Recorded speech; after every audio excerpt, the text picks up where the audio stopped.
Hello, everyone, and welcome to Buy Bags. I'll be your reviewer for today. I'm Lonnie from Horror Heaven77, and this week we're doing Scream Queens. And I think we can pretty much add Ingrid Pitt into the list of Scream Queens, don't you? Now, I'm sorry, this probably is going to be a short review. I'm sorry, I'm feeling a little under the weather today. But the movie that I'm reviewing is from 1971. It's a Hammer horror film.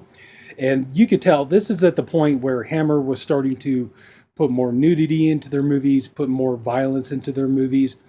And, I think for some people, they thought that was kind of when that was starting to become the final nail in the coffin for Hammer at that point. But anyway, the movie that I'm talking about is Countess Dracula.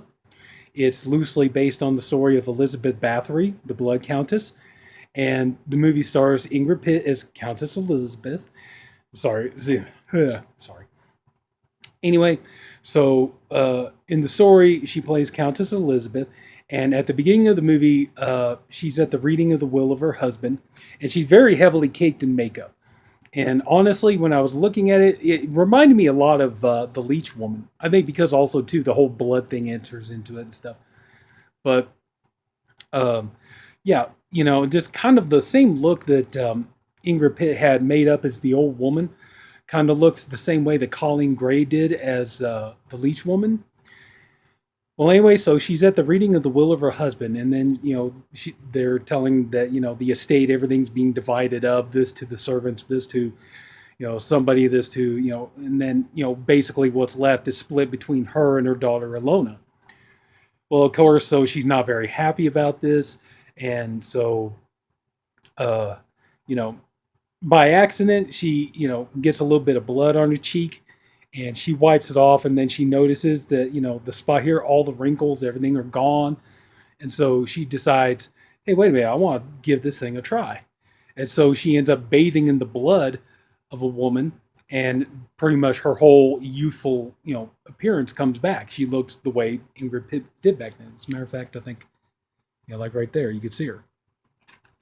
So anyway, so she decides that she's going to start doing this, and she devises a plan. She's going to um, pretty much pose as herself and her daughter.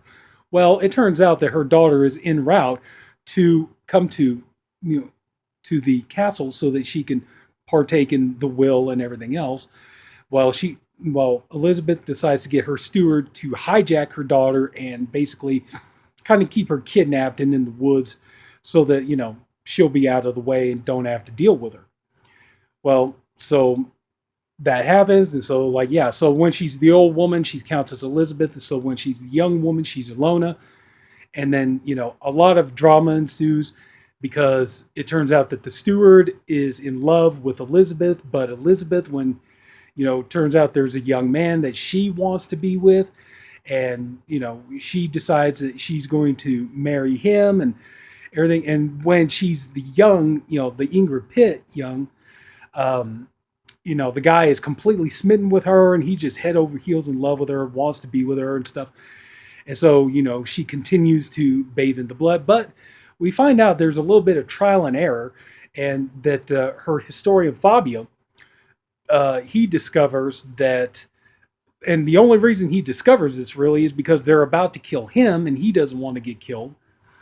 But he discovers that the only way this will work is that, she has to bathe in the blood of virgins. So she starts rounding up, just young virgins from the town, even virgins that work in her own palace.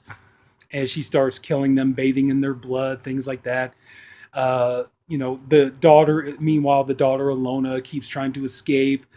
And eventually is able to get away, and she gets to the castle, and then we head for the big showdown and stuff. And I think I'm going to pretty much leave it at that. I'd be giving away too much more if I say anything about it, but overall, it's a decent movie. I'm going to be honest, not exactly Hammer's best, but not its worst either. I do feel the movie kind of drags out just a little bit too long. There's just a little too much, just a lot of scenes with just not really a lot going on. Um, Ingrid Pitt is fabulous. She looks great. She acts great. She's like, I don't think she's ever done a role she didn't put her whole heart and soul into, and she definitely does in this movie.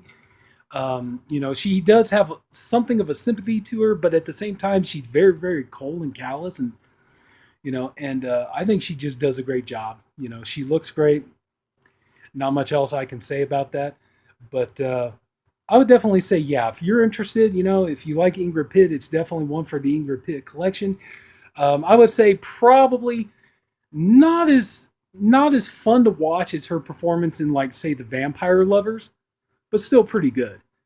Um, but yeah, so I'm sorry, folks. I got cut a little short today. Like I said, I'm not feeling too great today. So if anybody took the time to watch this, I thank you for doing it. I appreciate you for doing it. I honestly hope you enjoyed the video. If you did, please leave a like. If you haven't already, go ahead and subscribe to the Body Bags channel. There's a different reviewer, one for every day of the week. I'm the Friday reviewer. Different guys doing great stuff. And yeah, so everybody take care, and I'll see you next week. Bye-bye.